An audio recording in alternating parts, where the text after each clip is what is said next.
శ్రీమాత్రే నమః. అందరికీ నమస్కారం అండి. లలితా సహస్రనామంలో 88వ శ్లోకం. భక్తహతమోభేద భాను సంతతి శివదూతి శివారాధ్య శివమూర్తి శివంకరి. భక్తుల హృదయగతమైన అంధకార అజ్ఞానమును భేదించునట్టి కాంతితో కూడిన సూర్యకిరణ పుంజము, శివుని వద్దకు పంపిన దూతిక, శివునిచే ఆరాధింపబడునది, శివుని యొక్క స్వరూపము, శుభములు చేకూర్చున్నది. ఒక్క క్షణం ఊహించండి. భండాసురుని అహంకారం అజ్ఞానం ప్రపంచాన్ని కమ్మేసింది. దేవతలు అమ్మవారిని ప్రార్థించారు. అప్పుడు లలితా పరమేశ్వరి తన దివ్య శక్తిని ప్రదర్శించింది.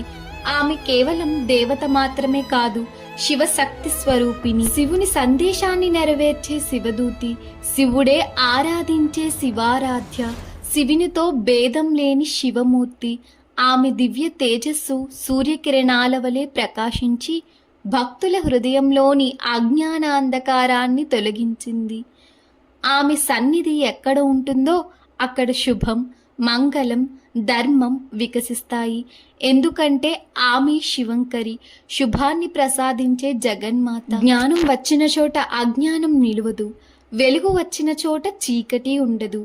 మనము దైవ స్మరణలో ఉంటే భయాల కంటే ధైర్యం ఎక్కువ పెరుగుతుంది. లలిత అమ్మవారి కృప మన అందరిపై ఉండాలని, ఆమె మన జీవితంలో జ్ఞాన వెలుగు, శుభం, మంగళం నింపాలని ప్రార్థిస్తున్నాను.